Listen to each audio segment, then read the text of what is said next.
Alright, bismillahirrahmanirrahim. Assalamualaikum warahmatullahi wabarakatuh dan salam sejahtera kepada semua. Sekejap, eh. Pertama dan utamanya saya ingin mengucapkan ribuan terima kasihlah wakil daripada pihak Unit Hal Ehwal Kurikulum Pejabat Timbalan Naib Chancellor Akademik dan Antarabangsa sangat mengalu-alukan kehadiran semua rakan-rakan pensyarah ke taklimat dan sesi perkongsian pelaksanaan program sulam peringkat antarabangsa bagi mencapai PI005. So sedikit overview berkenaan dengan PI005 ini untuk pengetahuan semua rakan-rakan, setiap PTJ telah diberikan satu KPI untuk mencapai program sulam peringkat international ataupun antarabangsa yang melibatkan program akademik lah, maksudnya kena ada bersangkut paut dengan program akademik. Okey, dan setakat ini untuk pengetahuan semua, kita baru mencapai 11 program, okey, peringkat international daripada 31 yang disasarkan. So ada banyak lagi PTJ-PTJ yang masih lagi belum mencapai sasaran tersebut. So diharap dengan perkongsian dan taklimat ini sedikit sebanyak memberi inspirasi kepada rakan-rakan pensyarah, rakan-rakan penyelaras untuk mengendalikan sulam peringkat antarabangsa. So sebelum itu, saya sangat-sangat mengalu-alukan kehadiran pengarah Unit Hal Ehwal Kurikulum, Profesor T.S. Dr. Wardah Tahir kerana sudi untuk bersama-sama kita pada petang ini bagi taklimat sulam. Okey, so sebelum kita mulakan taklimat tersebut, elok sekiranya kita buka majlis kita dengan Ummul Kitab Al-Fatihah.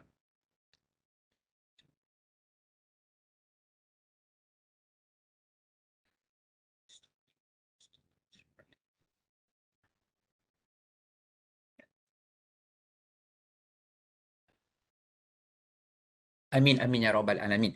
Okey, so hari ini kita ada tetamu khas yang dibawakan jauh daripada UiTM Cawangan Johor kampus Segamat.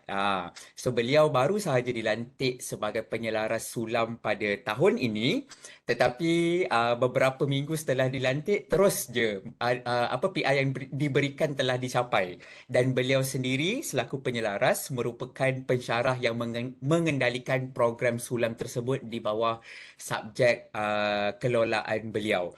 So saya percaya beliau punya pengalaman dalam mengendalikan ataupun melaksanakan program sulam ini sangat-sangat banyak dan boleh dikongsikan bersama rakan-rakan pensyarah yang lain. So sebelum ini beliau juga banyak membuat ataupun menjalankan program-program sulam di peringkat nasional, okey, di komuniti sekitar UiTM Cawangan Johor kampus Segamat tersebut.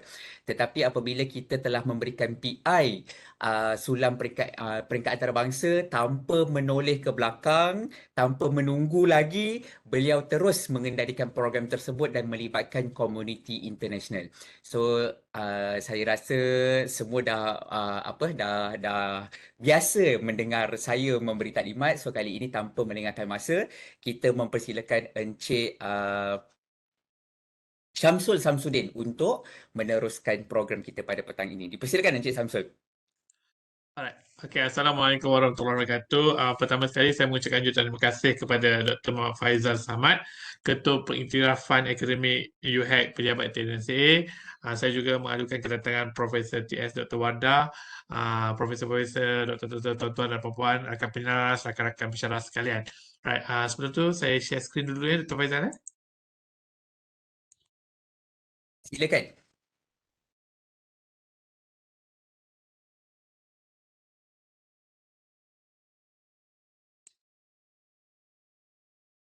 Boleh nampak ke skrin saya? Jelas. Nampak Jelas. Alright. Okay. Pertama sekali, macam Dr. Faizal cakap tadi, saya baru dilantik penyelaras sulam lah. Sebenarnya untuk dalam pelibatan dalam sulam ni sebenarnya saya pun masih baru lagi sebenarnya, bukanlah lama sangat pun. Sebab sebelum ni di UiTM Johor tidak pernah ada program yang disulamkan. Tetapi bermula pada tahun pihak HA minta ada program-program di Sulam, so saya pun terlibat secara langsung dalam Sulam lah.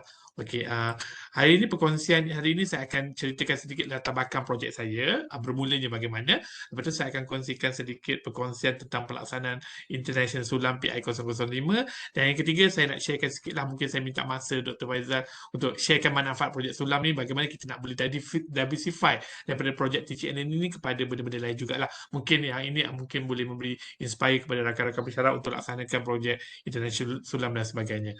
Okey. Ini bermulanya started saya cerita tadi. So PHC minta kami di UiTM Johor untuk laksanakan program Sulam, dan kod saya Applied Investment Management, iaitu IMV 621 dipilih untuk menjadi salah satu Sulam lah. Waktu tu pada tahun 2021 tu saya tak ada pengetahuan langsung lah pasal Sulam ni. Sebenarnya kami di Johor tak ada langsung. Saya rasa mungkin rakan-rakan penyelam di fakulti atau di cawangan mungkin lebih lama mengendalikan Sulam, tetapi kami di Johor di kampus Segamat tidak pernah lah. 2021 tu ada baru sekumpulan khusus lah yang diminta untuk melakukan Sulam lah. So what the first move yang saya buat masa tu, saya join first national conference lah, Sulam 2021, dan belajar macam mana nak design efektif Sulam course workshop tu. Saya belajar bagaimana nak design Sulam dari segi assessment, dari nak design dari segi pelbagai bentuk lah yang boleh dipelajar daripada workshop itulah. Itu first move yang saya buat lah. So banyak yang saya dan rakan-rakan lain belajar daripada first conference itu. Sebenarnya conference itu 4 hari juga, 22, 23, 24, 25. Tapi ada a few slot lah yang kami masuk dan sebagainya untuk belajar macam mana pelaksanaan Sulam di Malaysia mengikut pengalaman universiti swasta dan IPTA dan IPTS semualah. Okey, bila nak buat Sulam tu, pertama saya melihat dia bukan sekadar keperluan akademik, macam mana subjek itu perlu menjadi syarat untuk Sulam dan kita perlu laksanakan. Tapi saya melihat kepada apa, bila nak buat Sulam tu, saya melihat kepada apa isunya yang saya nak ketengahkan dalam Sulam yang saya nak bawa dalam khusus saya lah. So, sebab saya mengajar bidang pelaburan dan ada degree pelaburan, dan khusus saya Applied Investment Management tu pelajar semester 5 bagaimana melakukan tentang pelaburan. So saya melihat kepada isu semasa negara, iaitu saya melihat pada dasar ekonomi baru 1970 dulu, equity Bumi Putra ni tak tercapai sehingga ke hari ini. Dia turun naik lah. Dan kemudian sebelum pemerintahan Perdana Menteri Datuk Seri Anwar Ibrahim, sebelum tu ada Wawasan Kemakmuran Negara bersama WDKB untuk mensasarkan kembali equity Bumi Putra ni 30%, tak tercapai. So saya melihat kepada kenapa benda tak tercapai. So saya melihat bagaimana projek Sulam saya ni boleh membantu sedikit sebanyak ke arah masalah-masalah negara ini. Mungkin ia tidak boleh diselesaikan secara khusus, tapi saya rasa macam mana kita nak bagi pendedahan kepada equity Bumi Putra. Isu equity Bumi Putra ni sebenarnya isu orang Melayu yang tak berapa mahir tentang saham lah. Sebab kalau kita cerita pasal saham pun, saya rasa semua orang Melayu takutlah, tak tahu dan sebagainya. Walaupun sekarang dah mula pendedahan banyak, tetapi saya rasa bagaimana di pihak universiti yang kami belajar secara formal ni, untuk kami bantu pula komuniti di luar sana. Itu isu yang saya fikir waktu mula-mula nak buat pelaksanaan Sulam tu lah. So datangnya objektif untuk laksanakan Sulam ni, pertama daripada kursus ni saya rasa untuk memberi pendedahan kepada kaum putra tentang pelaburan saham. Kedua, macam saya kata tadi, menyelesaikan masalah isu equity putra yang tak tercapai tu. Dan ketiga, kita lihat sendiri objektif Sulam tu meningkatkan sosioekonomi lah. So saya melihat bagaimana bila kita ajar komuniti tentang pelaburan saham, so dia boleh menjana pendapatan lah melalui pelaburan saham. Itu yang kami cuba design dalam objektif pelaksanaan Sulam tu lah. Okey, bila nak laksanakan Sulam ni, yang kami telah sasarkan melalui isu dan objektif ni, bagaimana nak guide the student untuk transfer knowledge dalam kami punya projek Sulam ni. So kami bangunkan satu buku dulu lah, satu buku untuk pelajar-pelajar gunakan untuk sampaikan knowledge ini kepada komuniti tentang pelaburan saham ni. Sebab kami tak nak ilmu yang diada tu mungkin terlalu tinggi dan sebagainya. Kami design satu buku ini untuk digunakan dalam projek Sulam yang akan dilaksanakan lah. So dalam buku ni ada 5 bab yang lengkap, yang mengikuti 5 modul dalam pelaksanaan Sulam lah. Sebelum laksanakan, kami dah publish buku dululah sebelum laksanakan Sulam tu lah, sebab nak jadi satu guideline yang lengkap lah. Okey, pada awal permulaan sulam tu siri 1, 2 dan 3 tu memang kami buat secara lokal sebab ini semester keempat ya untuk pengetahuan rakan-rakan pensyarah semua. Ini semester keempat lah sulam 4.0 untuk kami lah. Siri 1, 2 dan 3 itu kami buat di peringkat Malaysia lah. Sebab bermulanya sulam ini juga ketika pandemik lah. Pelaksanaan tu mulanya pandemik lah. So memang pelaksanaannya setakat hari ini memang fully online lagi lah. Saya macam mana kami wawarkan nak cari komuniti, nak belajar dan sebagainya, saya keluar kat radio, media sosial dan sebagainya. So daripada 3 siri tu alhamdulillah kami telah berjaya untuk melatih komuniti sebanyak 142 orang lah daripada siri 1. Sebab jumlah komuniti ni bergantung kepada jumlah kumpulan pelajar lah. Kalau batch yang sikit tu mungkin komuniti yang kami cari tak banyak lah. Saya design dia mungkin secara enhance yang lebih small group, satu kumpulan pelajar tu 2 orang komuniti sahaja. So dia lebih one to one basis lah, supaya dia lebih ilmu tu lebih dapat digunakan dengan lebih baik lah. Sebab kalau grup yang besar tu nanti mungkin dia orang tak dapat mahir. So saya design dia satu kumpulan 3-4 orang pelajar kepada 2 orang komuniti lah. Ini contoh siri 1 yang saya buat. So saya wawarkan secara online sahaja, radio dan sebagainya. Ramai komuniti yang join. Banyak setiap semester kalau kami iklankan, ramailah komuniti yang berminat untuk join lah. Dan bila dia secara online, dia satu Malaysia lah. Contoh yang ni daripada Selangor, daripada Negeri Sembilan, pelbagai komuniti sebenarnya. Ada daripada Sabah, ada waitress Kuala Lumpur, ada suri rumah, pekerja swasta, pekerja dan sebagainya. So kami tidak melhadkan pada Minta maaf semua atas gangguan internet yang berlaku. Saya rasa Encik Syam tengah memperbetulkan keadaan. So kita tunggu sekejap lagi lah. Okey. Saya melihat tadi saya kata saya melihat pada MOU dan MOU yang sedia ada lah di UiTM Johor. So saya melihat kepada apakah MOU dan MOA yang sedia ada lah. Saya rasa untuk buat international sulam ni kalau kita bergerak berdasarkan MOA yang sedia ada tu mungkin lebih mudah lah. Kalau kita nak terus melaksanakan terus kepada international tu mungkin lebih susah. So saya mengambil pendekatan yang lebih mudah untuk melihat kepada MOU dan MOA yang sedia ada. Alright, MOA dan sedia ada ni saya melihat kepada kekuatan universiti yang adalah UiTM Johor ada banyak juga MOA antarabangsa terhadap universiti antarabangsa. So saya melihat kepada mana universiti yang ada kekuatan yang lebih kurang sama yang saya nak jalankan. Saya rasa kalau dia ada bidang yang lebih kurang sama tu mungkin dia lebih berminat lah untuk laksanakan. Sebab untuk pelaksanaan sulam antarabangsa ini saya menggunakan komuniti sebagai pelajar lah. Sebab kalau nak melihat kepada komuniti macam saya buat di Malaysia, komuniti umum tu saya rasa lebih susah untuk dapat dan mungkin pelaksanaannya mungkin lebih susah sebab mungkin penerimaan mereka ataupun penerimaan terhadap projek itu mungkin lebih susah lah. Untuk pertama kali ni saya melihat kepada komuniti pelajar dahululah. So setelah melihat kepada kekuatan tu dan berbincang dengan LO UiTM Global di UiTM Johor juga, telah mengenal pasti satu universiti yang mungkin ada kekuatan lebih kurang sama dengan UiTM Johor dalam bidang pelaburan tu, maka saya start propose kepada universiti itulah. Puan Yati, next slide Puan Yati. Next. Alright, saya telah buat universiti yang telah dipilih itu adalah Perbanas Institute Indonesia lah. Initially-nya kami buat meeting bersama wakil dekan fakulti dia dan ketua unit kualiti lah, subsat kualiti lah. Sebab bila nak melaksanakan international bersama universiti ni, dia nak melihat juga bagaimana dalam imbak dalam kurikulum dan sebagainya lah. Dia tak nak melihat kepada projek itu macam sekadar projek sahaja. So ketika itu dia melihat kepada bagaimana projek pelaksanaan sulam ini memberi benefit kepada pelajar-pelajar dan akhirnya pelajar-pelajar mereka ni bila nak keluar internship tu kena attend one program. Program dia untuk dia keluar internship pelajar-pelajar dalam bidang capital market tu lah. So dia melihat kepada bagaimana pelaksanaan projek sulam saya ni boleh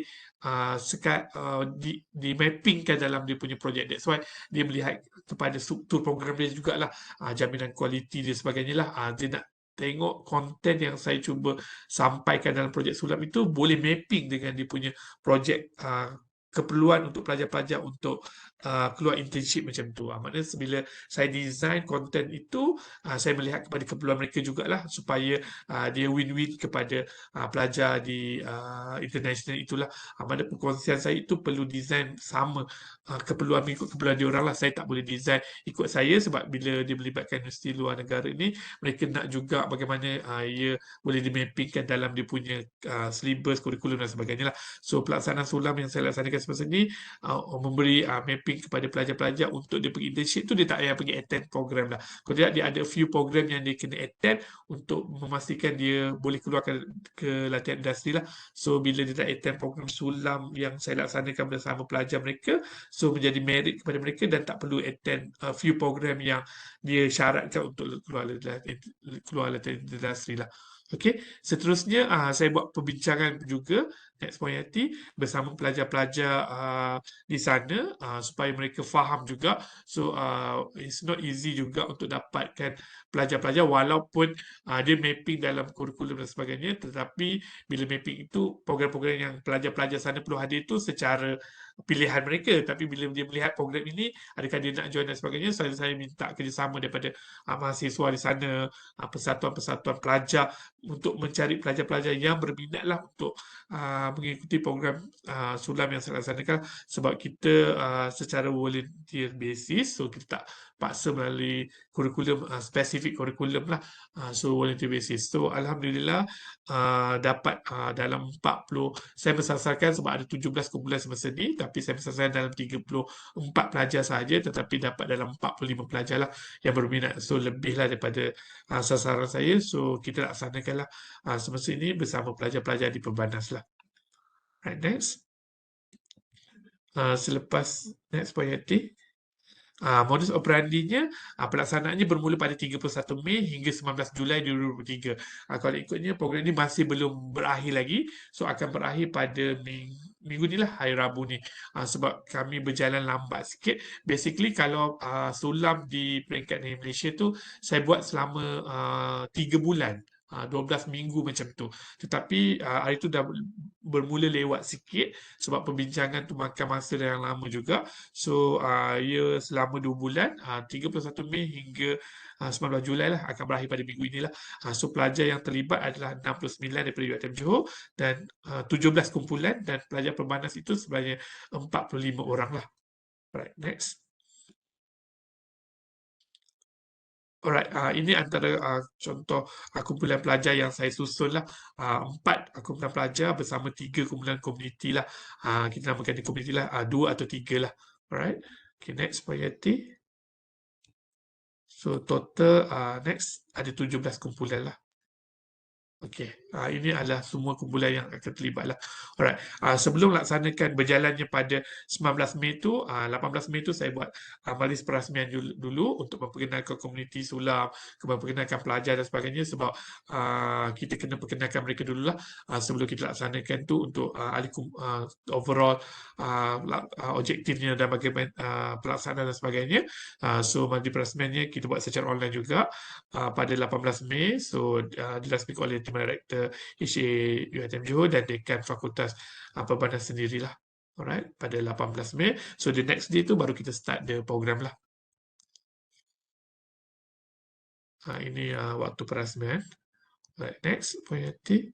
Alright, dalam pelaksanaan yang saya laksanakan selama 2 bulan itu, 19 Mei hingga 19 Julai itu, saya sediakan 4 modul yang berdasarkan buku yang kami telah tulis itu. Modul 1, 2, 3 dan 4 perlu diselesaikan oleh pelajar. Waktunya 19 Mei hingga 18 Jun. Bagaimana pelaksanaan ini berlaku? Pelajar-pelajar ini, komuniti di fasilitator di Malaysia dan komuniti ini, diorang akan design dia punya lesson plan ataupun jadual dia orang sendiri. Maknanya dalam tempoh 19 Mei hingga 18 Jun ini, pelajar-pelajar ini perlu completekan modul 1, 2, 3 dan 4. Tapi bila masa untuk dilaksanakan, terpulang kepada pelajar. Siri 1, 2, 3 pun saya buat begitu. Saya tidak meletakkan satu tempoh tarikh, saya cuma letak satu tempoh tarikh yang besar.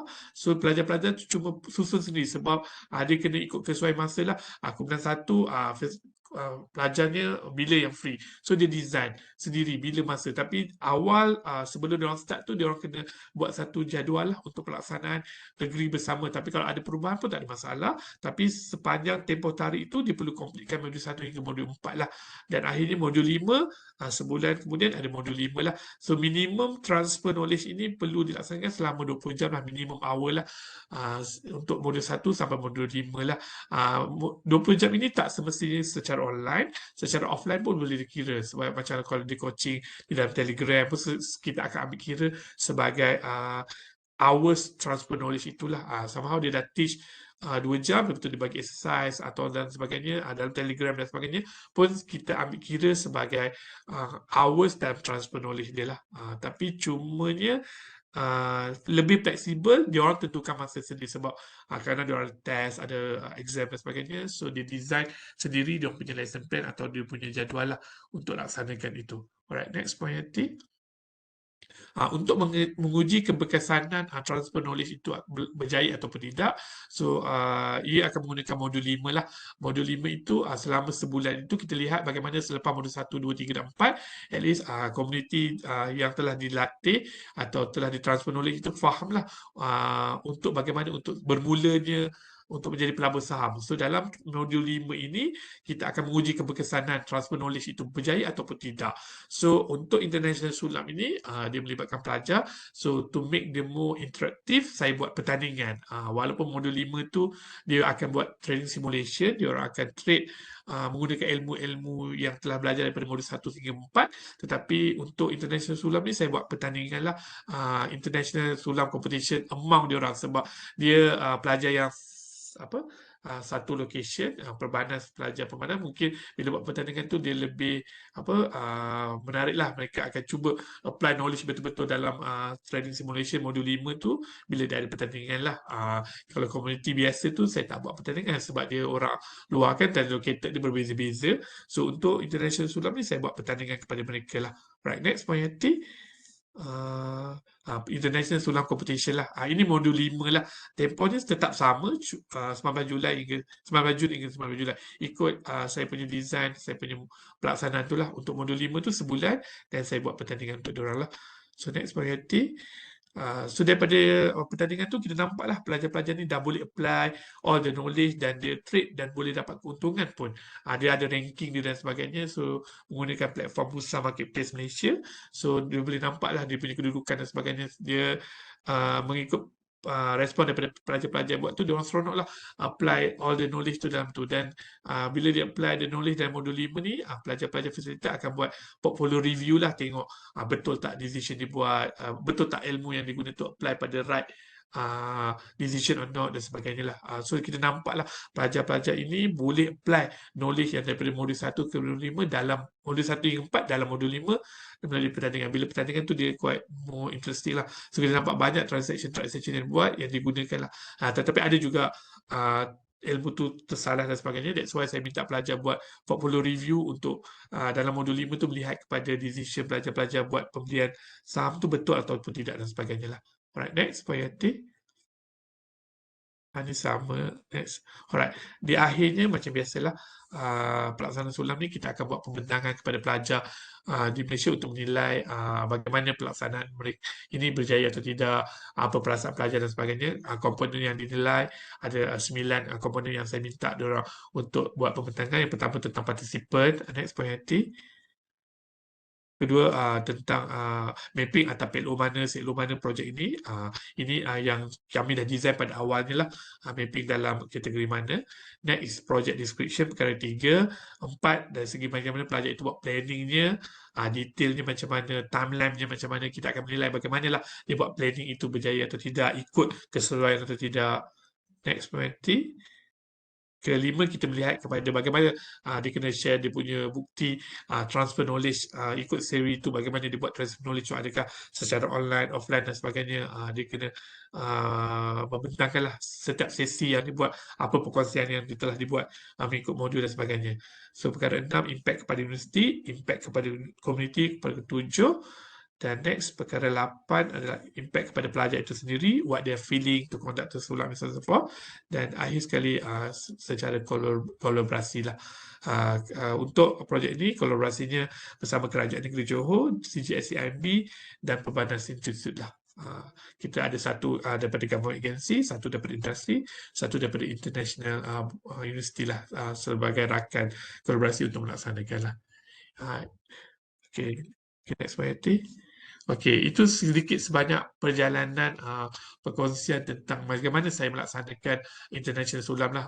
Macam saya kata tadi, ini baru kali pertama saya melaksanakan. Saya melihat untuk boleh ditambah baik lagi untuk melaksanakan International Sulam untuk tahun-tahun akan datang. Jika diberi PI itu, saya rasa ia boleh ditambah baik lagi untuk melihat kepada institusi lain ataupun projek-projek lain lah kepada international lah. Saya looking forward to conducted the international sulam lagi lah untuk tahun-tahun akan datang lah. Tapi sedikit saya ambil masa lagi sedikit sahaja apa manfaat yang boleh dapat daripada projek sulam ini juga sebenarnya. Next point Yati, instead of teaching and learning, kami melihat kepada projek sulam ini kita boleh mappingkan ataupun diversify projek ini kepada bentuk-bentuk yang lain lah. So kepada grant, any grant, saya tidak melihat kepada grant yang besar lah. Mungkin grant community daripada ICANN ke dan any grant dalaman atau grant-grant kecil-kecil, saya melihat ia satu opportunity lah. Penyelidikan, conference, pertandingan inovasi, dana luar, jaringan luar, projek perundingan dan lain-lain lah. Saya kongsikan sedikit apa yang kami lakukan berdasarkan projek sulam ini. Ianya bermula dengan teaching and learning. Ini semasa keempat, tapi kami diversify kepada projek-projek lain yang saya rasa kita boleh mappingkan, rakan-rakan pensyarah, penyelaras boleh mappingkan. Ia bukan setakat teaching and learning dan boleh capai PI, international sulam dan sebagainya, tapi kita cuba untuk diversify projek ini dalam bentuk-bentuk yang lain lah. Okay, next point Hati. Kami telah dapat satu geran penyelidikan, geran Bistari berdasarkan projek sulam ini. Geran dalaman saja, mungkin nilainya sikit, yang akan tamat tahun 2022 hingga 2023. Alright, next point Hati. Kami juga dapat dua geran SIG, SIG Sulam for IMB 621 yang pertama, itu kami dapat geran SIG Community Bijak Pelaburan yang kedua. Cuma nilainya juga sikit sahaja, tetapi ia membantulah untuk pelaksanaan kos, projek dan sebagainya lah. Okay, next. Ini penyelidikan berdasarkan output respon, melihat bila melibatkan komuniti dan sebagainya, kami design the questionnaire untuk melihat keberkesanan projek dan sebagainya. So kami telah buat satu penerbitan lah, community based learning project stock trading case of sulam IMB nombor 1 telah publish dekat International Academic Research Progress Education di bulan tahun lepas lah, September 2022. Daripada respon tu saya lihat sebab bila respon ini peluang yang baik lah, sebab saya pun simpan data-data daripada respon 1, 2 dan 3. Saya rasa banyak yang saya boleh manipulate daripada respon-respon inilah untuk kita buat penambahbaikan dan sebagainya lah. Alright, next. Ada paper kedua yang kami tulis juga, Engaging Community Bijak Pelaburan, Service Learning for Society Sulam. Kami present di ICANN International Conference Ogos tahun lepas, dan team member dapat best presenter untuk conference ni lah. Alright, next. Kami juga tulis satu case study berkaitan dengan Applied Investment International, Digital Learning Experience and Service Learning Malaysia Society, dan dibentangkan di 16th European Conference di Cyprus pada tahun lepas lah, September jugalah. Alright, next. Dan case study kami ini telah menjadi top 5 finalist lah ketika itu, tahun lepas September, bersama Universiti Sweden, Canada, Dubai and Australia, untuk case study pasal projek sulam inilah. Right, next. Dan bila top 5 tu minta dibentangkan untuk kali kedua lah untuk penilaian the best case study dan sebagainya lah. Right. Alhamdulillah kami telah mendapat second place lah, first runner up. Next point, first runner up daripada top finalist daripada 5 negara yang telah dipilih itulah. Next point, inilah. Alright, saya rasa ia banyak peluang-peluang lah daripada projek sulam ni. Dia membuka peluang banyak sebenarnya, bukan setakat teaching learning macam saya kata tadi, daripada research, daripada grant, daripada conference dan sebagainya. Next, dari segi innovation pula, so daripada projek sulam juga saya telah menghantar banyak pertandingan kepada inovasi. So telah menang satu Diamond Award, satu Best of the Best Awards, 9 Gold Awards, satu Best Video Award, 2 Silver Award. Yang champion of all ni UiTM Sabah punya, dan memenangi RM5,000 cash money ketika itulah. Right, Next, Puan Yati. Sama lagi boleh next. Ini pertandingan inovasi lagi, sama je. Okay, next. Next.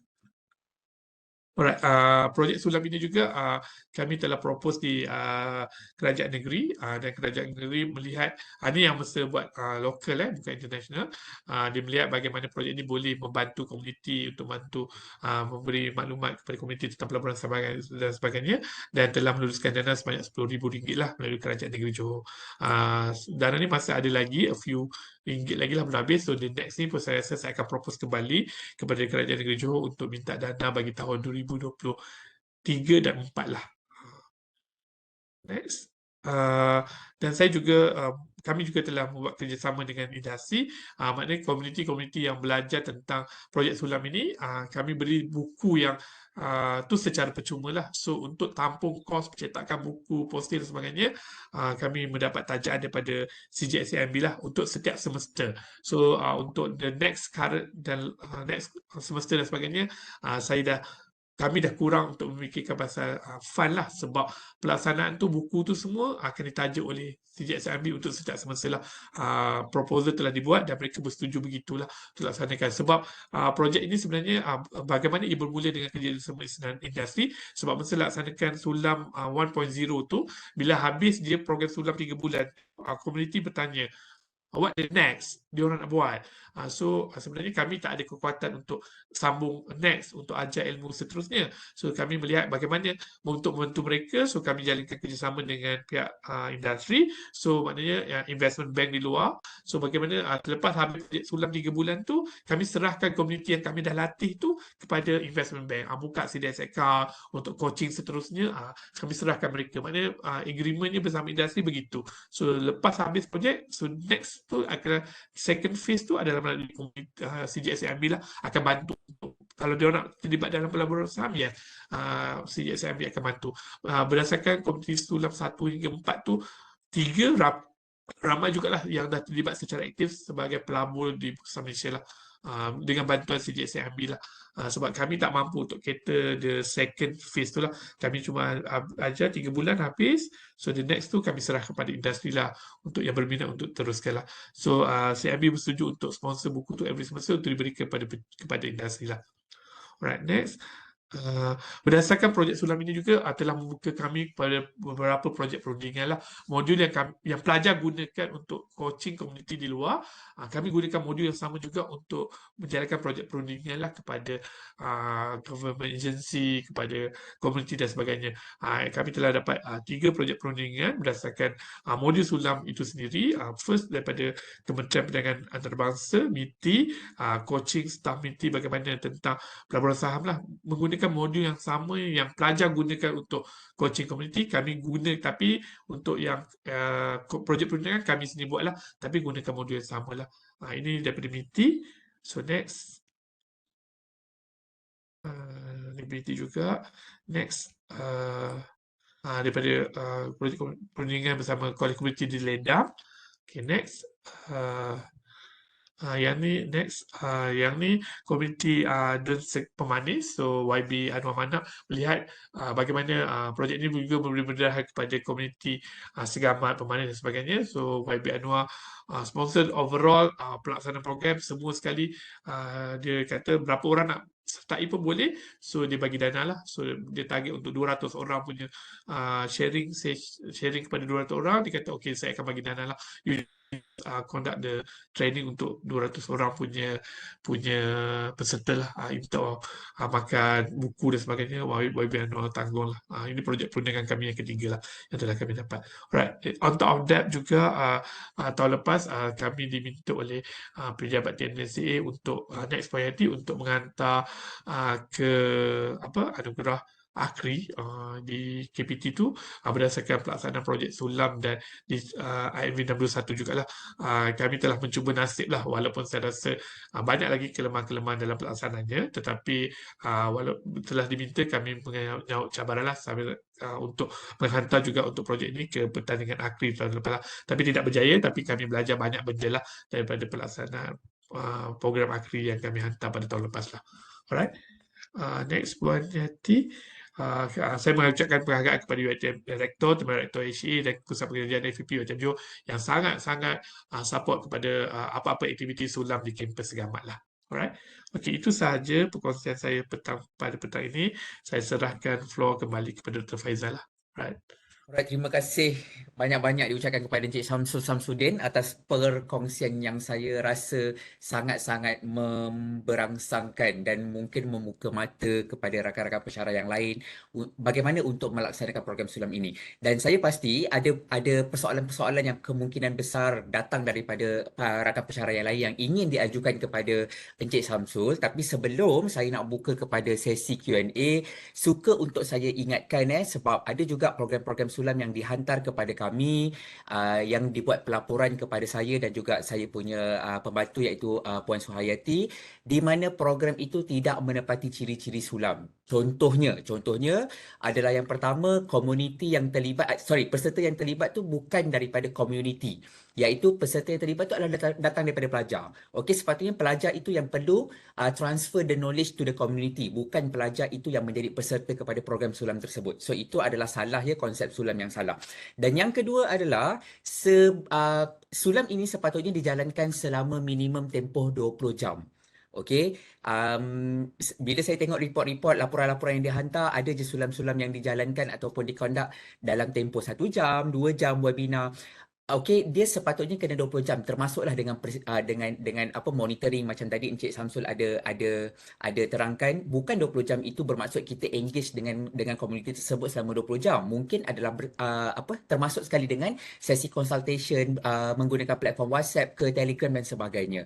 So itu semua perlu ditimbulkan ataupun perlu ditunjukkan di dalam pelaporan supaya tiada kekeliruan antara auditor dan program tersebut boleh diterima untuk dimasukkan sebagai PI 005 ataupun boleh dihantar untuk pelaporan sulam di peringkat JPT, Jabatan Pengajian Tinggi. So kita ada dua pelaporan yang perlu dibuat. Satu adalah untuk PI 005 bagi mencapai satu adalah kepada BTU bagi mencapai PI 005 dan satu adalah kepada KPT. Okey, yang KPT ini dia tak kisah national ataupun international boleh dilaporkan. Okey, diorang admin KPT record berdasarkan kepada number, bukan berdasarkan kepada level national ataupun international. Cuma BTU sahaja yang perlu berdasarkan kepada level. Okey. So saya nampak ada soalan tadi di ruangan chat. Yang pertama daripada Tuan Mas Izzuan. Assalamualaikum Encik Samsul. Projek sulam ini adakah ia hanya bertumpu kepada subjek sahaja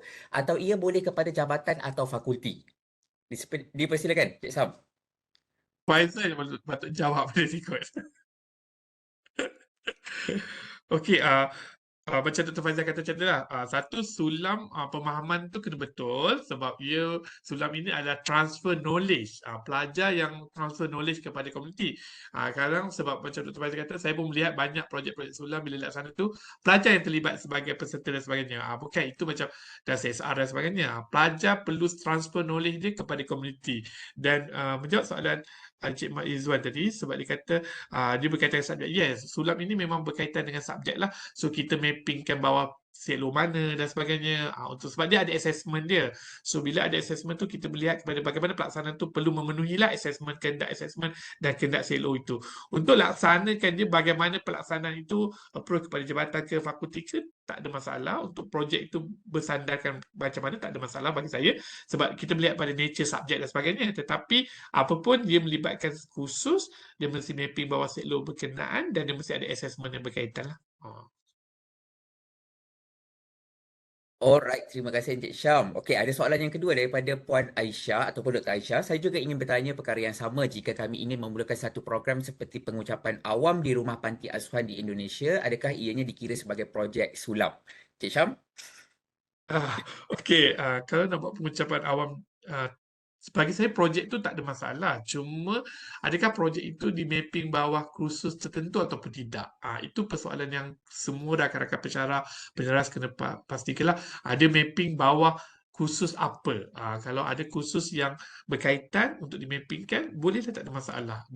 Dan itu pertama. Kedua, pengucapan awam itu bagaimana konsep transfer knowledge itu berlaku.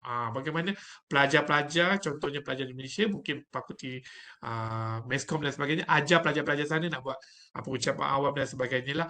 Dan dia tidak boleh one off. Macam Dr. Faizal kata tadi, minimum hournya mesti 20 jam pelaksanaannya. Bukan dia sekali buat. Mungkin sekali ajar, lepas tu tengok monitoring dan sebagainya. Dia mesti, at least pelaksanaan itu mesti berkala lah. Ataupun ada orang juga one off juga, saya nampak ada yang buat one off tu taklah one off sebab satu hari 24 jam, takkan nak buat satu hari kan, satu malam 24 jam kan. Mungkin 2 hari dia terus habiskan 20 jam boleh juga, tak ada masalah. Tapi konsepnya mestilah menerusi kursus dan mestilah pelajar yang transfer knowledge dan minimum dia mesti 20 jam lah. Tak kisah projek tu saya tak nampak masalah sangat sebab saya rasa semua program atau projek itu boleh dilaksanakan berdasarkan nature kursus masing-masing lah. Betul, mungkin saya boleh tambah sedikit kalau tengok definisi sulam itu sendiri adalah credited service learning. Okey. So maksudnya projek yang dijalankan ataupun program yang dijalankan itu perlulah ada sangkut paut dengan kursus-kursus yang ditawarkan di fakulti berkenaan ataupun di PTJ berkenaan lah. So kita tak boleh lah tiba-tiba contohnya lah tiba-tiba nak buat sulam, nak buat program sulam yang I mean content of the program itu tiada sangkut paut dengan subjek tersebut. So itu tidak boleh. Sepatutnya knowledge tersebut perlu datangi daripada kos ataupun silibus yang kita ajarkan kepada pelajar. Okey, soalan seterusnya, pelaporan sulam ini memerlukan format tertentu ke? I think yang ni saya jawab lah Cik Syam. Okey, untuk pelaporan sulam ini memang ada format tertentu dan format itu akan dipegang oleh penyelaras sulam di PTJ masing-masing. So saya sangat-sangat berharap untuk semua rakan-rakan pensyarah yang menjalankan program sulam untuk berhubung dan communicate dengan penyelaras sulam di PTJ masing-masing. Okey, sebab setiap bulan saya akan remind, saya dan juga Puan Suhayati akan remind kepada semua penyelaras untuk membuat pelaporan dan kami juga akan berikan template pelaporan. So sepatutnya tak ada isu dah template mana, format apa dan sebagainya. Kecuali pelaporan kepada pihak KPT dia ada spesifik template ataupun format yang berbeza. Yang itu saya akan minta dengan penyelaras setahun 2 kali. Okey, habis saja semester, habis saja penilaian, dah exam semua, biasanya baru KPT akan minta dengan saya dan saya akan minta dengan penyelaras untuk dikumpulkan pelaporan-pelaporan tersebut. Okey, so biasanya kalau daripada KPT ni format dia tak lari jauh lah setiap semester. So kalau those penyelaras lama yang dah ada format template yang lama, kalau nak mula untuk mengumpul pelaporan-pelaporan program sulam pun dah boleh dah sebenarnya. Tak adalah nanti waktu saya minta barulah nak cari satu-satu. So takut ada yang terlepas pandang sebab semester telah berjalan agak lama sebelum itu. Alright, okey. Seterusnya soalan pentaksiran sulam. Adakah komuniti terlibat perlu juga membuat assessment? Okey, Encik Syam? Ah, jadi saya minta pihak UHAC betulkan saya lah kalau saya salah. So berdasarkan apa kos yang saya pergi hari itu, pentafsiran sulam ni terpulang kepada PTJ untuk design assessment ni bagaimana, alright. Tetapi hari tu masa saya pergi kos tu dia kata kalau pelaksanaan itu secara online, dia lebih digalakkan komuniti juga memberi assessment kepada dalam total portion lah. Katakan portion itu 30, mungkin komuniti nak sumbang 5%, 10%. Lebih digalakkan kalau begitulah, kalau pelaksanaan sulam itu secara online lah. Kalau fizikal tak buat assessment daripada komuniti pun boleh, tak ada masalah. Tetapi how you design it, assessment tu terpulang kepada PTJ lah nak design macam. Saya faham kerana pecahan projek tu dalam course tu kecil je nak letak sulam tu berapa persen, tapi bila nak pecah banyak sangat allocation tu dia jadi susah dan sebagainya. Tetapi terpulang pada PTJ nak design assessment tu macam mana. Macam saya buat online, yes. Community juga bernilai untuk dalam assessment lah. Saya punya projek sulam 30%, so 20% daripada kami, so 10% daripada community lah. So nak menguji keberkesanan sebab online ni susah kita kontrol sikit sebab kita tak tahu pelajar ni betul ke tidak untuk buat sharing dan sebagainya. That's why feedback dari kepada community tu sangat penting lah untuk saya menilai. So saya ada penilaian daripada community sebanyak 10% lah sebab saya buat projek sulam saya secara online. Betul, saya setuju dengan Cik Syamsul di mana penilaian itu bergantung kepada pensyarah ataupun owner of the program lah, owner of the subjek tersebut. Tetapi digalakkan untuk ada penilaian datang daripada komuniti sebab impaknya adalah kepada komuniti. Mereka yang tahu mereka dapat the ilmu ataupun tidak. Adakah fesi yang student kita sebagai fesi itu memberi ilmu yang sepatutnya ataupun tidak. So kalau kita seorang, ini sebagai pensyarah kita seorang saja menilai pelajar kita mungkin sebab kita dah terbiasa dengan ilmu tersebut kalau pelajar kita deliver dengan ala kadar pun kita dah boleh faham tapi adakah komuniti itu akan faham. Baguslah kalau ada let's say kalau 30% 20% datang daripada pensyarah dan 10% datang daripada komuniti.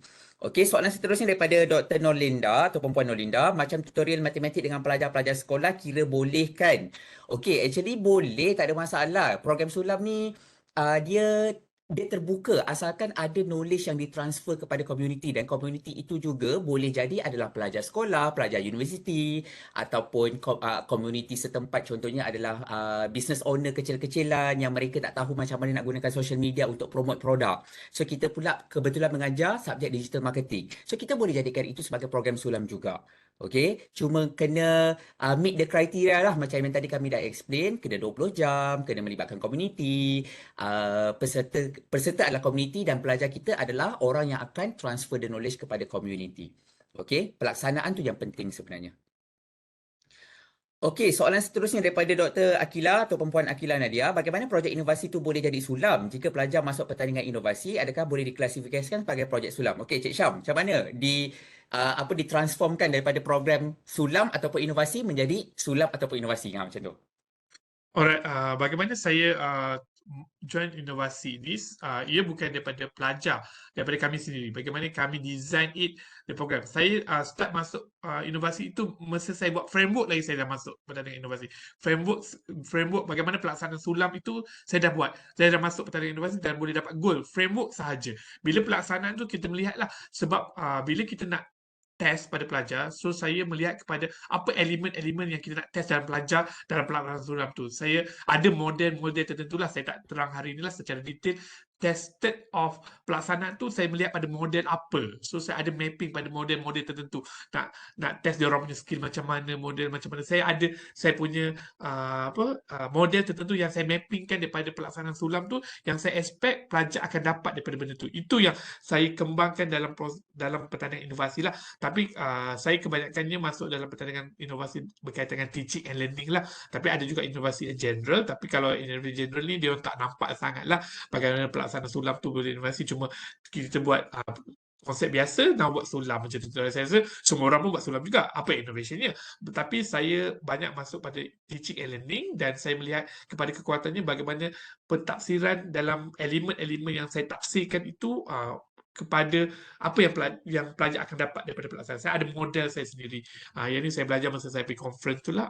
Bagaimana model-model tu boleh tested daripada skill student, feeling dia macam mana, ada model dia. Itu yang saya cuba mappingkan dan saya hantar untuk pertandingan inovasi lah. Dan ia sentiasa kami improve lah daripada test macam ni, test macam ni. So banyak benda yang kami buat bersama dan kami improve setiap semester lah dari segi bagaimana kami nak budak dapat daripada pelaksanaan projek sulam itulah.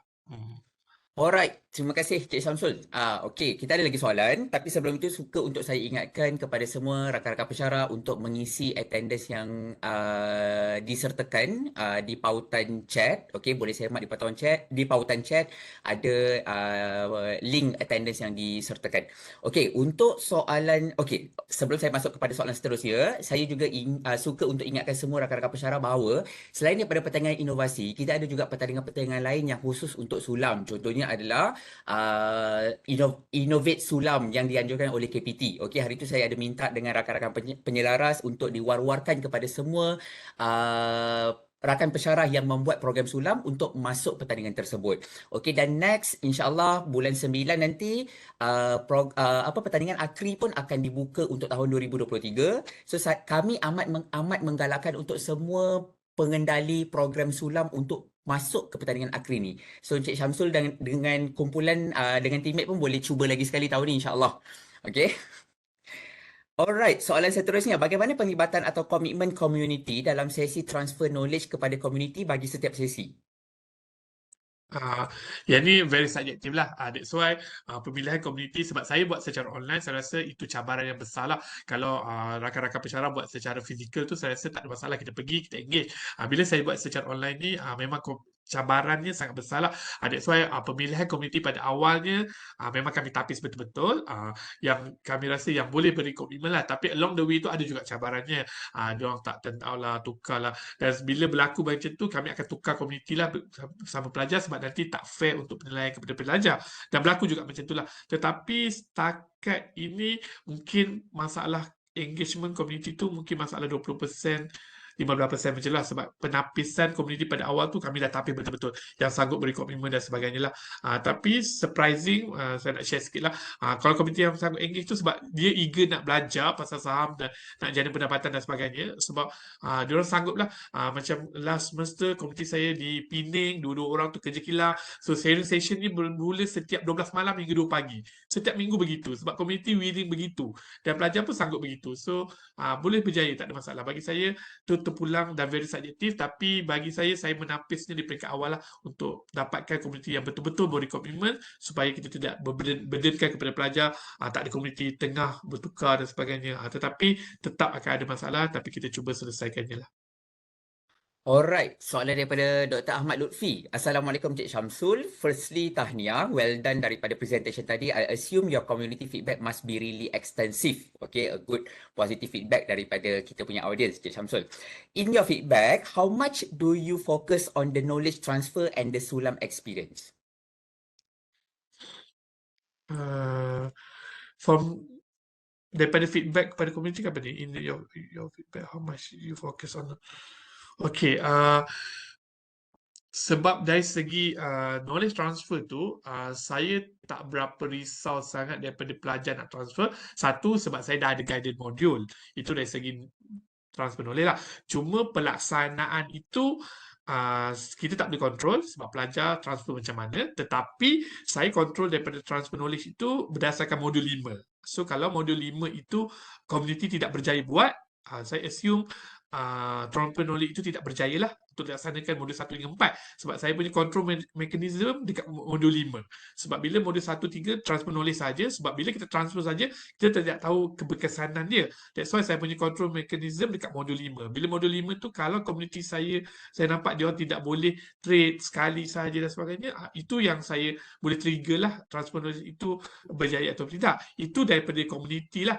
Tapi daripada pelajar saya menilai daripada experience base dia orang conductor. Sebab saya rasa tidak adil untuk saya menghukum kumpulan ni bagus, transfer dan sebagainya. Saya rasa experience the conductor is more valuable to them because they apply the knowledge and transfer to the community lah. Sebab penilaian kepada pelajar, saya banyak menilai kepada experience diorang. Tetapi pada community tu, transfer knowledge tu, saya tekankan kepada community, tapi pada pelajar, saya lebih tekan kepada experience lah. Macam tu. Alright, okay, soalan seterusnya daripada Puan Nurul, 20 jam, 10 jam persediaan, PNP plus 10 jam program dengan community dikira tak? Okay, feedback daripada Cik Syamsul. Persediaan tu tak, saya rasa tak dikira sebab saya punya minimum hour itu 20 jam itu adalah transfer knowledge punya sesi. Maknanya transfer knowledge offline ke online ke tak ada masalah, coaching ke macam Dr. Faizal cakap tadi, itu baru saya kira sebagai dia punya transfer. Kalau dia prepare video dan sebagainya, itu saya tak kira lah. Saya kira transfer knowledge bersama community itu adalah minimum 20 jam. Alright, okay, soalan seterusnya.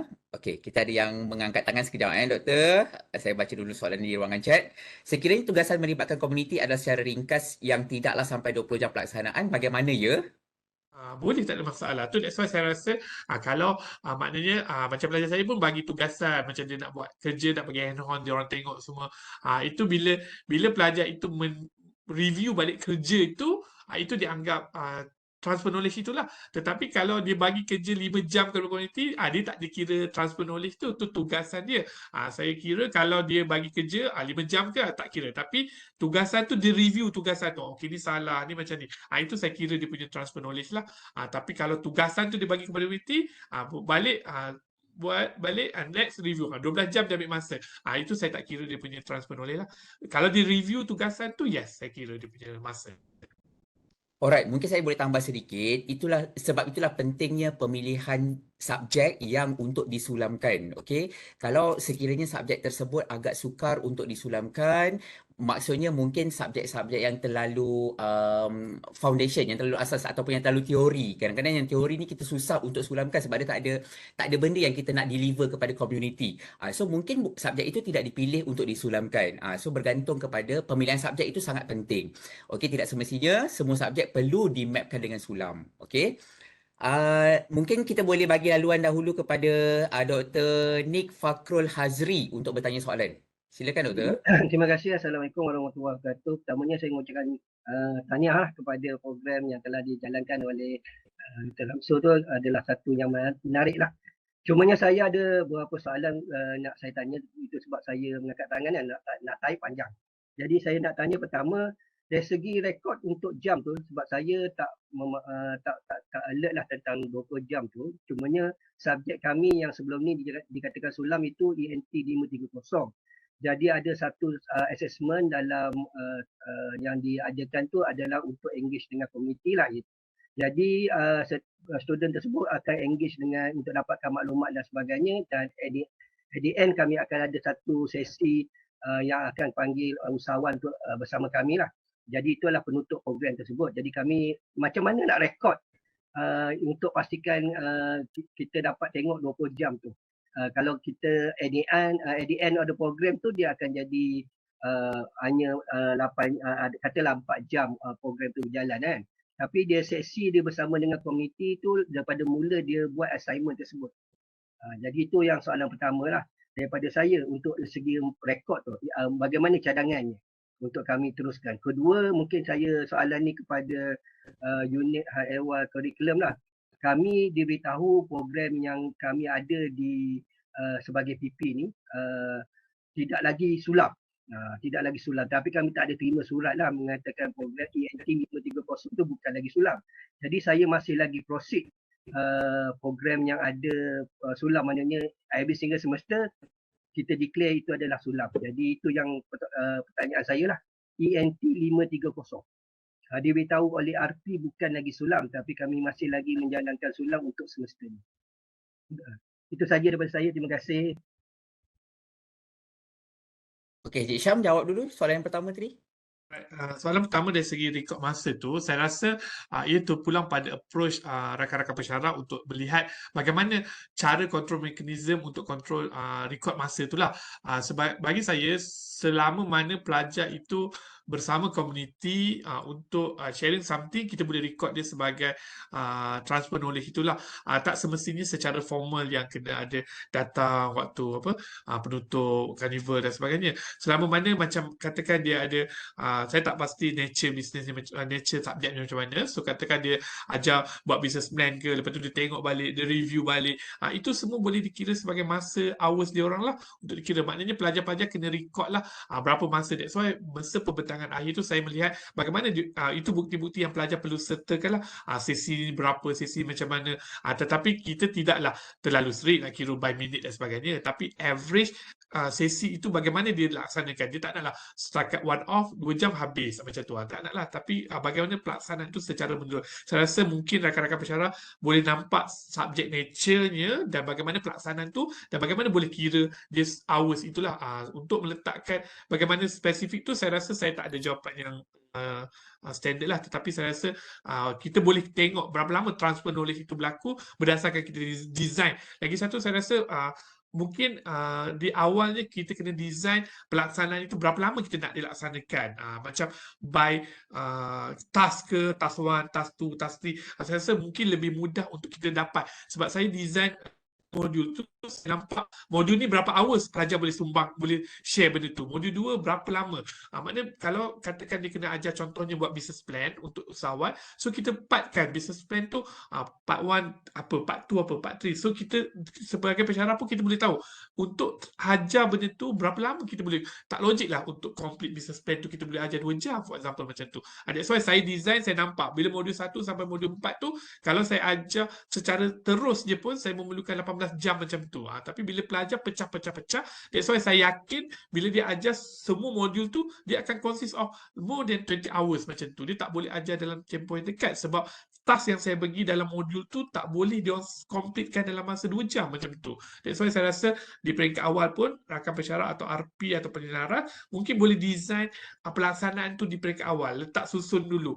Task 1, task 2, task 3 for example untuk dikompletkan supaya kita senang. Walaupun kita rasa pelajar kalau tak kira pun by hour specifically, kita boleh tahu jika dia complete benda ni memang diperlukan masa yang begitulah. That's why saya bukan terlalu rigid untuk kira by minute dan sebagainya, tetapi saya rasa kita boleh tahu berapa hours yang pelajar. Macam kita punya lesson plan lah, subjek kan, chapter ni berat, kita rasa kita spend berapa hour, kita pun boleh tahu berapa hour yang kita buat. Begitulah maksud saya. Alright, okay. Untuk soalan yang kedua tadi, saya rasa elok kiranya saya lah yang menjawab lah. Okey, untuk soalan kedua itu, subjek ENT 530, sebenarnya untuk tahu subjek itu sesebuah kod kursus tersebut adalah kod kursus sulam ataupun tidak, betul. PP ataupun RP lah yang akan menentukan sama ada ianya adalah kod kursus sulam ataupun tidak. Kita tak boleh nak cakap, contohnya macam di satu kampus kod kursus ENT 530 itu disulamkan tapi di kampus yang lain tidak disulamkan. Sebab kalau kita tengok balik kepada definition kepada sulam ini adalah credited service learning. Maksudnya program yang nak dijalankan sebagai program sulam itu perlulah di-assess. Okey, perlulah menjadi sebahagian daripada assessment kepada subjek tersebut. So kalau ada setengah kampus yang jalankan sulam, ada setengah kampus yang tidak jalankan sulam, macam mana kita nak standardiskan assessment? Dan saya percaya yang assessment pun dah tulis dah. Contohnya kalau individual project itu adalah projek sulam yang mereka kena buat. So kenalah standard dijalankan dekat semua kampus. Okey, seterusnya saya pergi kepada soalan daripada Dr. Aisyah Amni. Apakah mekanisme pemantauan daripada pihak UHAC Shah Alam atau KPT sendiri terhadap setiap projek sulam terutama dari aspek kejayaan projek atau kemenjadian komuniti yang menyertai sulam tersebut? Okey, untuk soalan ini, rakan pensyarah kena fahamlah yang kita di UiTM ni ada 523 akademik program. Dan setakat ini di dalam rekod saya kita ada lebih kurang dalam 120 something ke 150 something subjek yang didaftarkan sebagai subjek sulam. So agak sukar untuk saya sebagai penyelaras sulam peringkat UiTM lantikan KPT untuk menilai ataupun memantau setiap program. Sebab itulah kita amat mengharapkan bahawa pemilik kursus tersebut ataupun pensyarah yang mengajar kursus tersebut yang memastikan program tersebut mencapai ataupun memenuhi kriteria sulam bagi memastikan kemenjadian komuniti tersebut.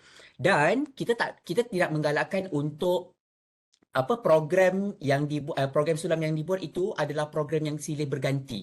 Maksud saya silih berganti ni dia tak ada continuous. Dia one off. Buat satu program 2 jam dengan komuniti A, 2 jam dengan komuniti B, 2 jam dengan komuniti C hanya untuk mencukupkan 20 jam. Tidak. Macam yang tadi Encik Syamsul buat, kita buat dengan satu komuniti tapi kita ada tempoh masa. Contohnya adalah mungkin transfer knowledge-nya adalah 14 jam daripada segi modul. Lagi 6 jam adalah monitoring untuk kita tengok macam mana progres dia dan sebagainya. So perlu ada pemantauan daripada pemilik program tersebut sendirilah. Kalau nak mengharapkan saya yang memantau, memang tidak terpantaulah saya. Sebab saya kena menjaga satu UiTM ya, bukan satu kampus, bukan satu kod kursus. Tapi pengendali sulam ataupun rakan pensyarah, saya yakin rakan-rakan hanya mungkin menjaga 2-3 kelas sahaja untuk satu-satu kod kursus.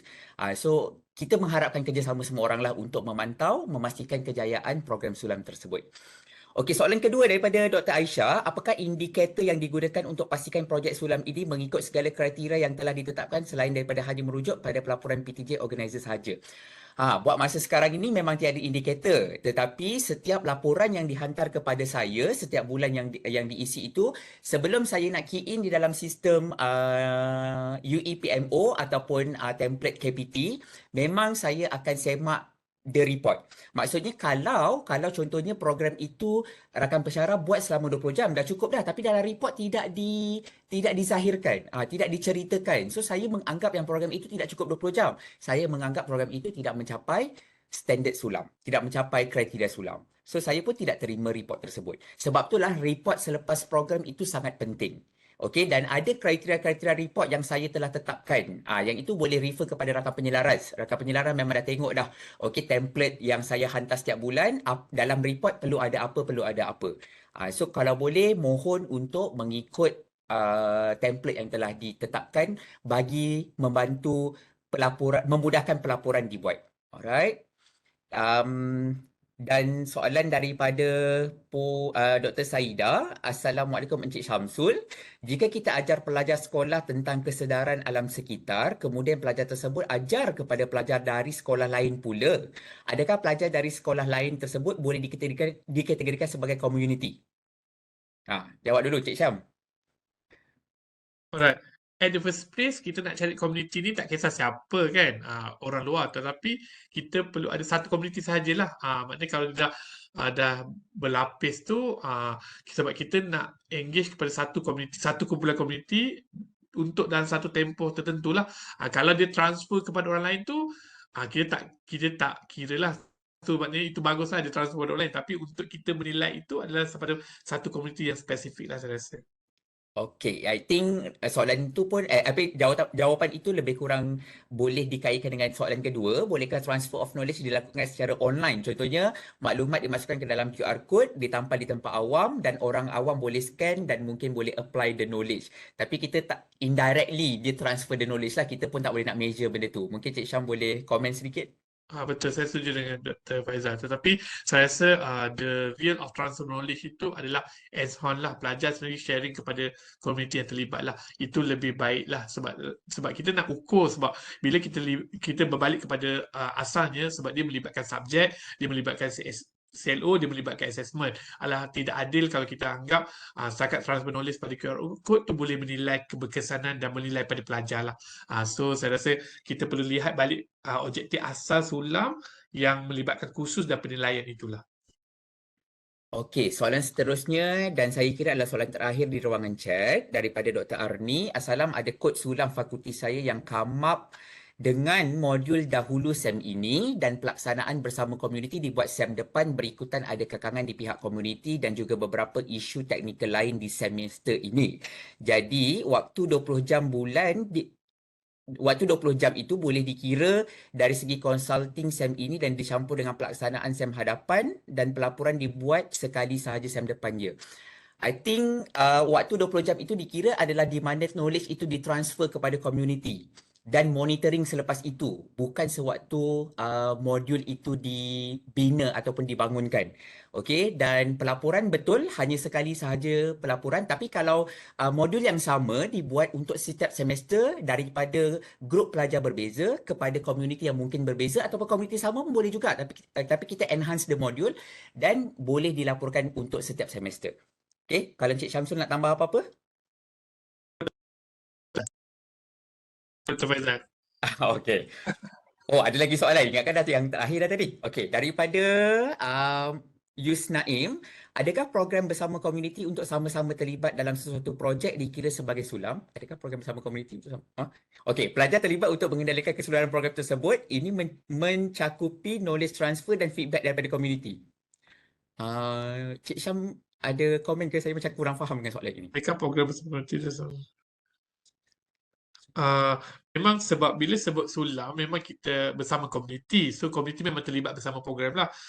Cuma berapa lama tempoh tu je lah. Saya rasa memang program bersama komuniti, tetapi cuma kadang kekeliruan itu adalah daripada macam CSR project lah. Sebab kalau sama-sama terlibat tu mungkin CSR project dan sebagainya lah. Sebab kita kena lihat sulam adalah transfer knowledge. Itu saya rasa ramai kadang-kadang kekeliruan itu adalah CSR project. Mungkin dianggap sama-sama bersama lah. Macam saya nampak juga macam dia orang buat cat bangunan bersama-sama kan. Saya lihat itu bukan sulam. Itu bukan sebab dia cat bersama komuniti kan. Transfer knowledge tu kalau dia ajar teknik dulu cat tu yes. Dia ajar dulu teknik cat macam mana yang betul dan sebagainya, mungkin daripada fakulti yang terlibat, kemudian sama-sama buat yes. Boleh je, tak ada masalah. Tetapi kalau sama-sama buat projek tu tapi bukan melibatkan transfer knowledge daripada kursus, dia bukan sulam. Betul, saya setuju. Okey, memang ada kekeliruan di rakan-rakan pensyarah antara Sulam dan juga CSR. Okey, dan saya nampak juga ada beberapa laporan yang dihantar kepada saya. Ada sebahagian kecilnya yang ianya tidak mencapai standard Sulam tetapi adalah CSR. Okey, kena bezakan ya, CSR adalah mungkin kita buat bersama-sama dengan community. Okey, kita buat bersama-sama dengan community ataupun kita buat kerja-kerja CSR lah, contohnya macam cuci toilet, cuci masjid, cuci toilet dan sebagainya lah. Tapi Sulam ini adalah pelajar kita transfer apa skill yang mereka belajar dalam kelas yang kita dah ajar ataupun apa knowledge yang kita dah sampaikan kepada pelajar kita dan mereka transfer kepada community. Tapi of course lah kena ada masalah yang dikenal pasti. Tak boleh lah nak transfer the knowledge itu tanpa ada masalah. Okey, kalau macam tadi Encik Syam dia kenal pasti dahulu masalah. Okey, dia tengok daripada agenda apa tadi yang 2030 tadi tu. Dia nampak masalah dia kat situ. So mungkin kena cari apa masalah dia dan apa knowledge ataupun skill yang kita nampak subjek yang kita ajar itu pelajar kita boleh bantu the community untuk improve the problems lah. Okey. Okey, saya kira dah tak ada soalan lain. Okey, di ruangan chat. Saya buka mungkin ada soalan di... Oh, ada lagi. Baru cakap tak ada soalan. Okey, ada lagi di ruangan chat ya. Assalamualaikum warahmatullahi wabarakatuh. Mohon tahu jika satu subjek yang sama. Contohnya pencegahan dadah kita kongsikan kepada beberapa komuniti sehingga cukup 20 jam. Boleh dikira sebagai projek Sulam juga. Cik Syam? Saya rasa Dr. Faizal dah jelaskan ni. Kalau kepada beberapa komuniti itu, saya rasa dia macam one off lah. So, it's better sebab kita nak lihat kepada keberkesanan pelajar pada satu komuniti tertentu dalam 20 jam. Kalau kita buat pasal satu projek saja, saya kira dia one off 2 jam, 2 jam, 2 jam. Komuniti yang berbeza tetapi dapat 2 jam, 2 jam. Tapi sebab dia tidak kira sebagai transfer knowledge dalam Sulam lah, sebab kalau Sulam tu kita nak dia berterusan yang lama supaya dapat kepada komuniti lah. Saya rasa kalau setakat 2 jam komuniti berbeza, kalau saya rasa ia bukan Sulam lah. Mungkin Dr. Faizal boleh ulas sedikit lah. Betul. Apa yang saya boleh advise, mungkin boleh je nak buat program pencegahan dadah ni. Okey, mungkin buat program pencegahan dadah kepada satu community dan selepas itu kita boleh buat monitoring. Contohnya mungkinlah komuniti yang terlibat tu adalah sebahagian kecilnya ada isu dadah dekat kawasan tersebut kan. So mungkin kita boleh buat monitoring, selepas itu adakah ada improvement dan bagaimana kalau ada improvement itu bagaimana dan sebagainya, dan selepas itu apa next step yang mereka perlu buat.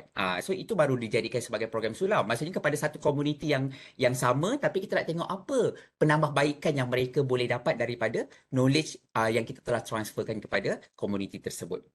Okey, soalan seterusnya daripada Dr. Nurzia. Panjang soalan dia. Salam Tuan. Pertamanya mohon maaf kalau soalan saya ini dimajukan kepada platform yang salah dalam pelaporan Sulam untuk PI 27 dan 28. Dalam sistem Smart HCP dah tak ada ruang untuk pelaporan ini. Difahamkan pelaporan Sulam perlu dimasukkan dalam Prime.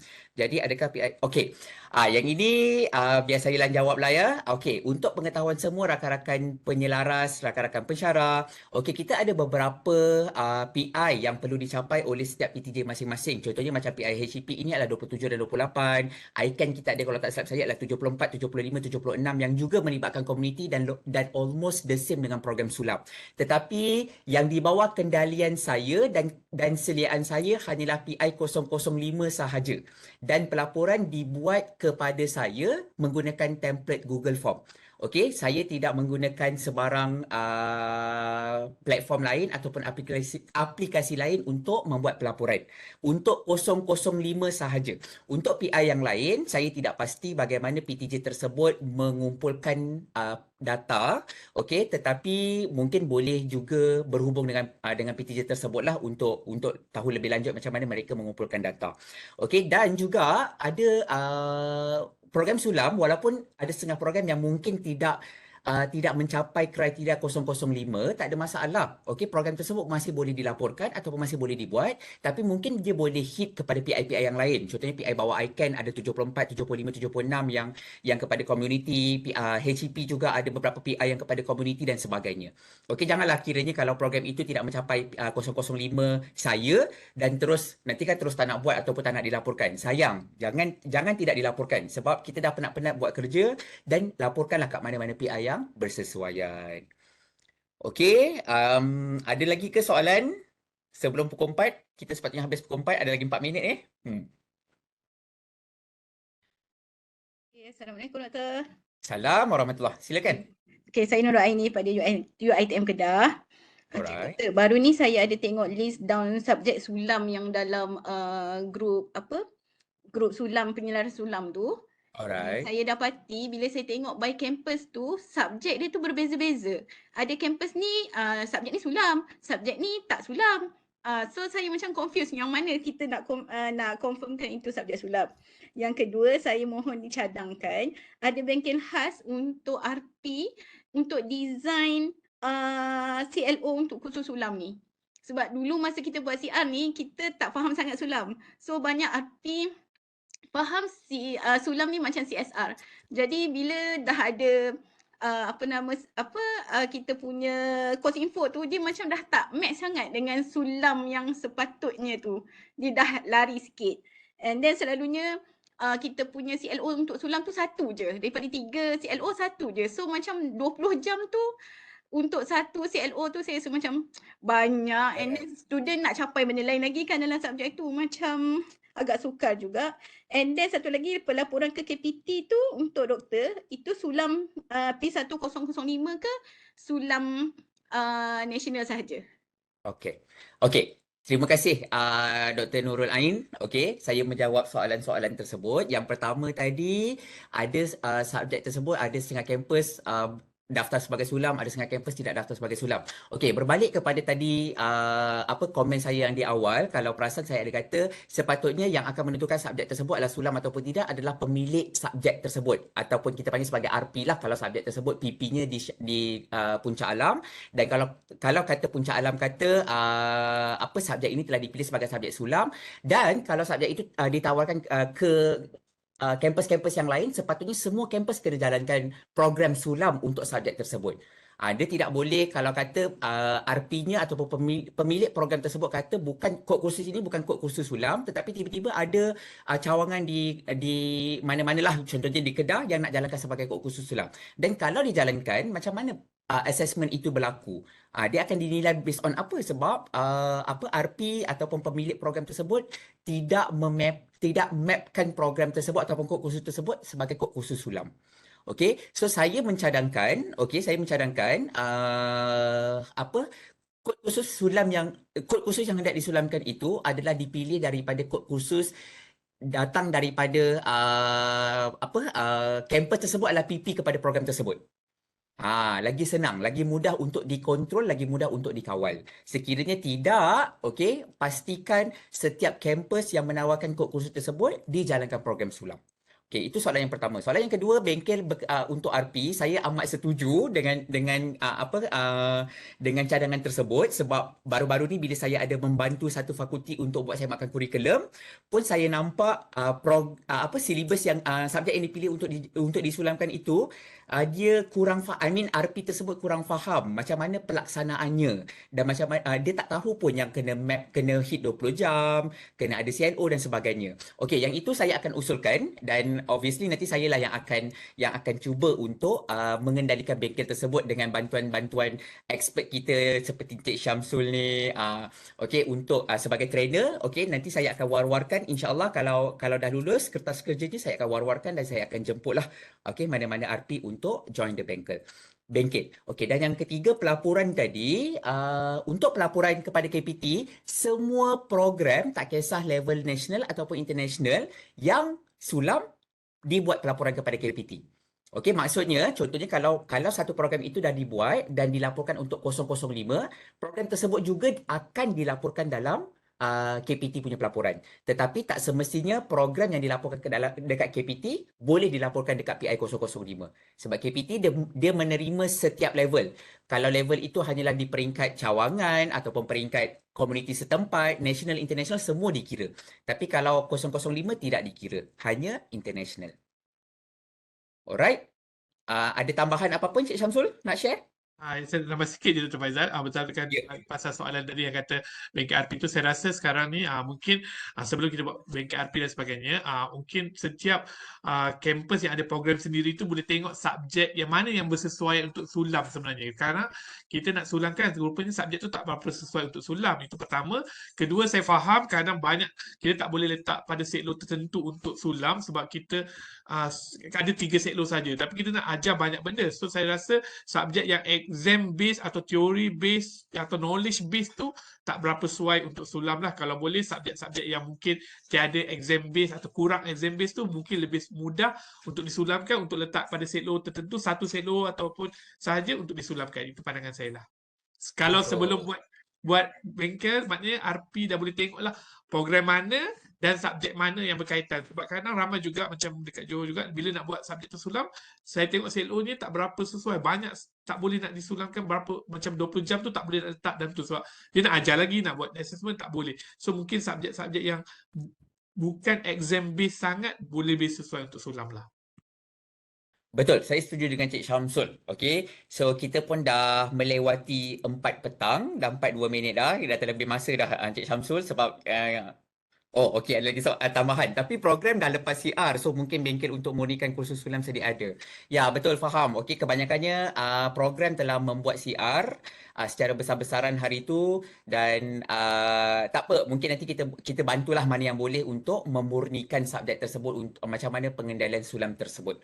Okey, so oleh itu saya ingin ucapkan ribuan terima kasih, jutaan terima kasih kepada Cik Syamsul atas perkongsian yang saya rasa sangat hebat. Yang saya rasa sendiri kalau saya adalah pengendali program sulam tersebut pun saya tak mampu nak buat sebagus Encik Syamsul buat. Okey, so alhamdulillah kita ada seorang expert di sini, Cik Syamsul, dan terima kasih atas perkongsian ilmu dan saya harap rakan-rakan pensyarah yang lain dapat sedikit sebanyak menimba ilmu tersebut dan diaplikasikan ke program masing-masing. So oleh itu kita sudahi kita punya taklimat dengan gambar seperti biasa untuk kenang-kenangan. Mohon yang tidak berkeberatan untuk membuka video kamera.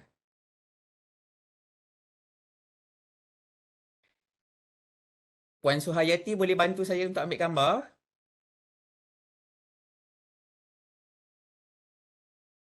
Alright, 1, 2, 3. Okey, lagi sekali. 1, 2, 3. Alright, so terima kasih banyak-banyak semua atas kerjasama dan atas masa yang diberikan. Kita sudahi program kita dengan tasbih kifarah dan surah Wal-As.